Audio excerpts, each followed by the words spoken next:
सहना भवतु सहनौ भुनक्तु सह वीर्यं करवावहै तेजस्विनावधीतमस्तु मा विद्विषावहै। ॐ शान्तिः शान्तिः शान्तिः। ॐ सदाशिवसमारम्भां शङ्कराचार्यमध्यमाम् अस्मदाचार्यपर्यन्तां वन्दे गुरुपरम्पराम्। ॐ अथातो ब्रह्मजिज्ञासा जन्माद्यस्य यतः शास्त्रयोनित्वात् तत्तु समन्वयात्।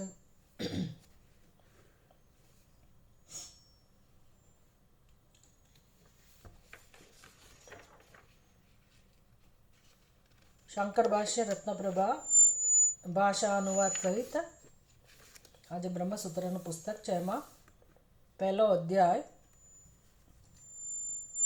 પહેલો પાદ, ચોથું અધિકરણ અને ચોથું સૂત્ર.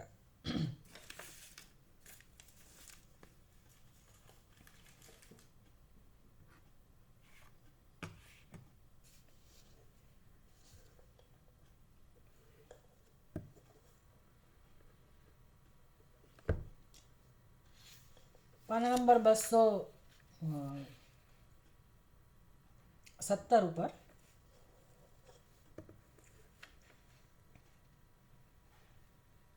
બસો 16 ઉપર જ્યાં આગળ બધી દલીલો સમાપ્ત થઈ અને ભાષ્યકાર હવે સિદ્ધ કરે છે.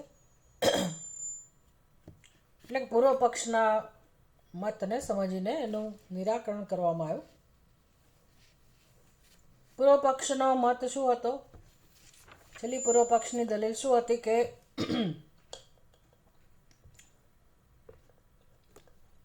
તમે દ્રષ્ટાંત આપીને એવું સમજાવો છો કે સિદ્ધ વાક્યનું પ્રયોજન હોય છે જ્યાં કર્મનો કોઈ નિર્દેશ નથી. એવા જે ઉપનિષદના વાક્યો છે કોઈ રીતે જે કર્મની સાથે સાંકળી શકાય એવા નથી અને એનું પ્રયોજન પણ કર્મ કરવું એ નથી. અને તો પછી એનું સ્થાન શું છે, એને શું કામ મહત્વ આપવું જોઈએ? આ પૂર્વ પક્ષની દલીલ હતી. પૂર્વ પક્ષ હતો આ મીમાંસકોની આ પ્રકારનો એક વિરોધ એમના મનમાં કે ભાઈ કોઈ રીતે તમારે એ વેદના વાક્યને, ઉપનિષદના વાક્યોને કર્મ સાથે જોડવા જ જોઈએ. એને જો તમે કર્મમાં એનો ઉપયોગ ના કરી શકાતો હોય એવા વાક્યનો તો એનો કોઈ અર્થ રહેતો નથી, એનું કોઈ મહત્ત્વ રહેતું નથી. એટલે કાં તો તમારે એ વાક્યોને અનુવાદ કહેવો જોઈએ અથવા અર્થવાદ કહેવો જોઈએ, કાં તો નિંદા કોઈ તો કાં તો સ્તુતિ એ અર્થમાં હોય એ વાક્યો, અને અથવા તો કોઈક રીતે એનો કર્મમાં એનો ઉપયોગ થતો હોય. બહુ સુંદર બધી આગળ દલીલો આવી કે ભાઈ કર્મકાંડ વિભાગમાં પણ એવા વાક્યો છે કે જેનો કોઈ કર્મમાં ઉપયોગ નથી, પણ છતાંય એટલે એનો સીધો અર્થ નથી થતો વિધિ વગેરે, પણ છતાં પણ એ વાક્યો અને કર્મમાં એને કોઈક રીતે સાંકળી શકાય છે.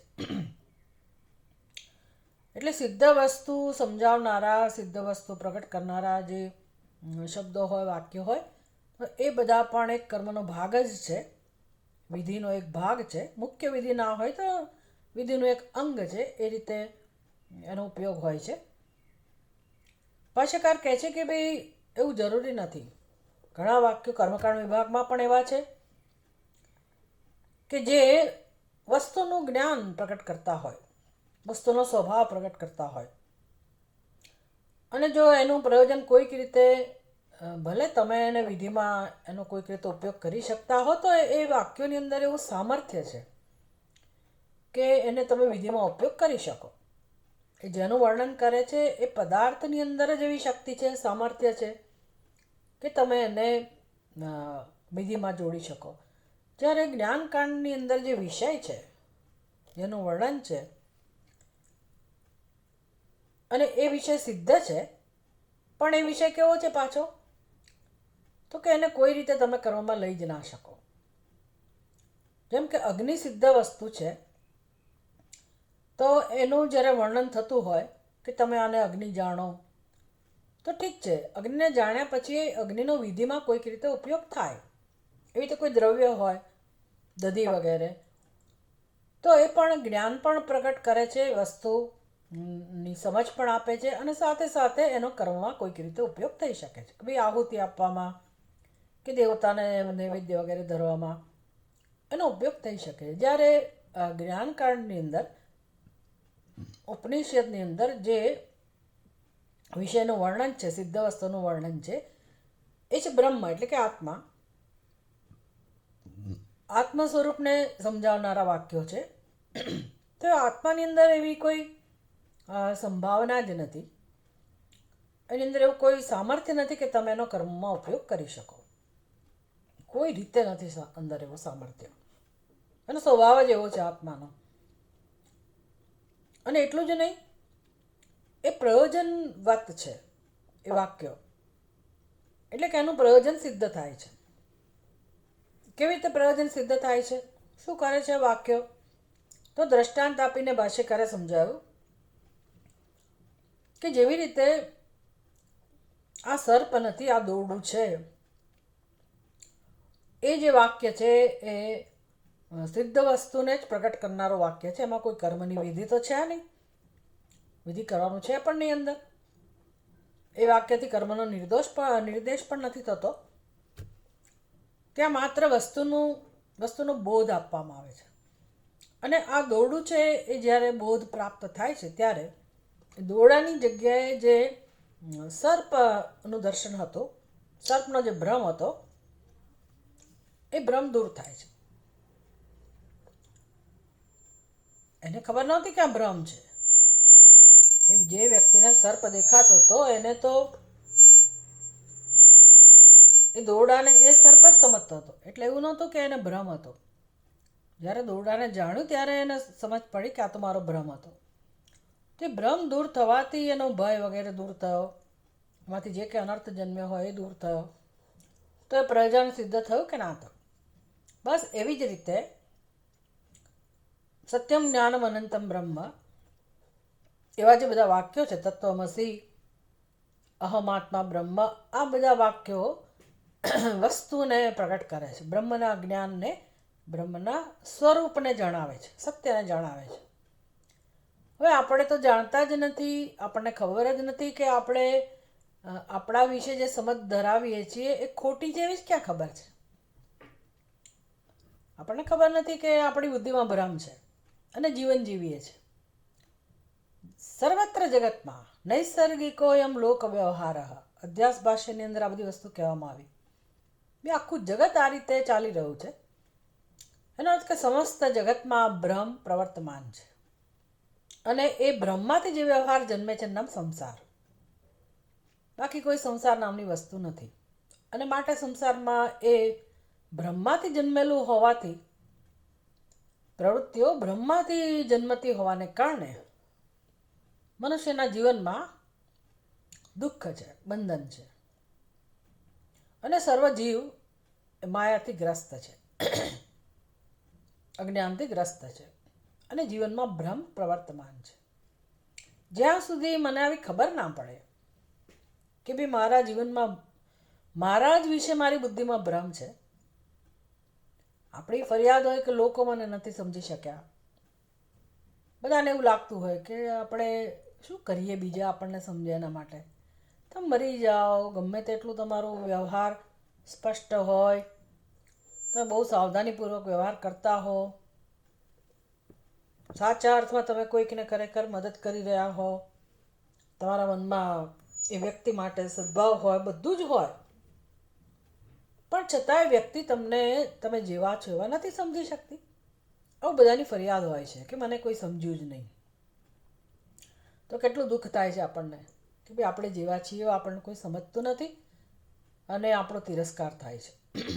એનું કેટલું દુઃખ જન્મે છે આપણને. આ ફરિયાદ છે આપણી કે આપણને કોઈ સમજતું નથી.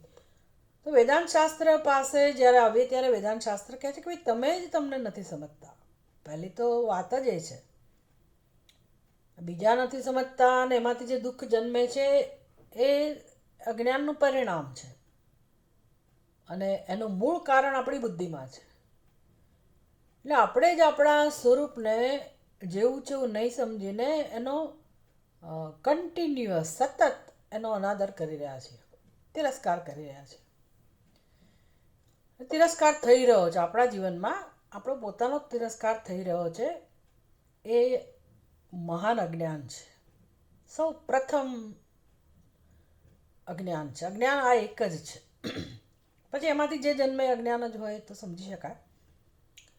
એટલે પોતાના સ્વરૂપનો તિરસ્કાર કઈ રીતે થાય છે, તિરસ્કાર થવાની પ્રક્રિયા બુદ્ધિમાં કઈ રીતે થઈ રહી છે?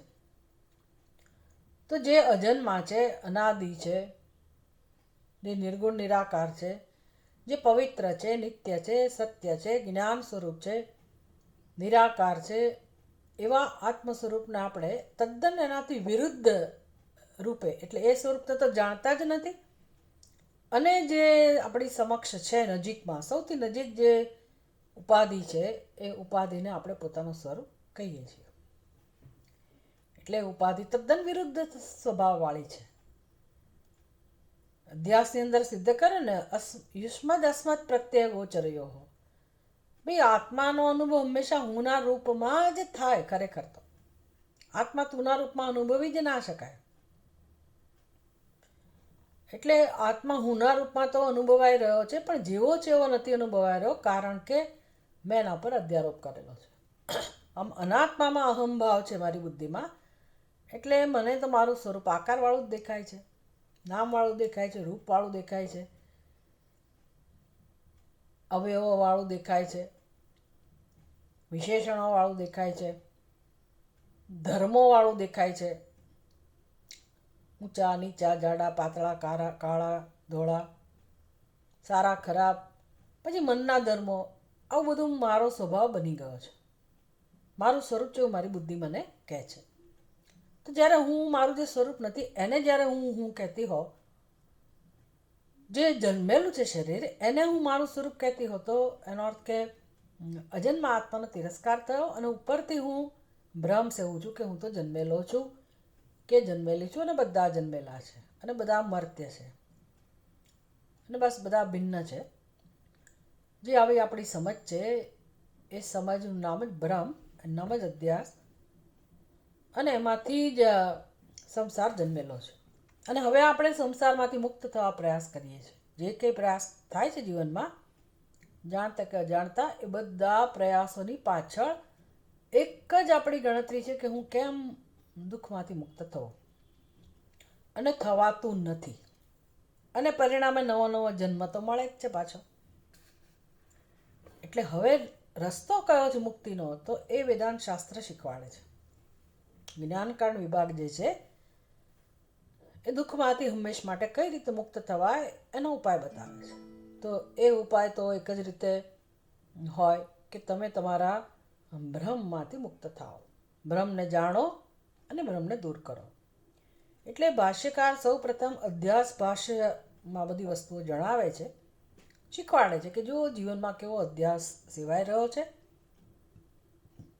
અને માટે વેદાંતના વાક્યો તત્વમસી, અહમ બ્રહ્માસ્મિ, આ બધા વાક્યો શું કરે તો કે મારા સ્વરૂપના યથાર્થ રૂપે મને સમજાવે છે, જેથી મારી બુદ્ધિમાં રહેલો ભ્રમ દૂર થાય છે. જેમ પેલો આ સર્પ છે એ ભ્રમ દૂર થાય આ દોરડું છે જાણવાથી, એવી રીતે હું બ્રહ્મ છું એ જાણવાથી મારું જીવત્વના સંસ્કારો એ દૂર થાય. ભલે વાર લાગે એટલે ઘણી બધી વાર લાગે. બહુનામ જન્મ નામ અંતે ભગવાન તો કહે છે, અનેક જન્મ સંસિદ્ધ.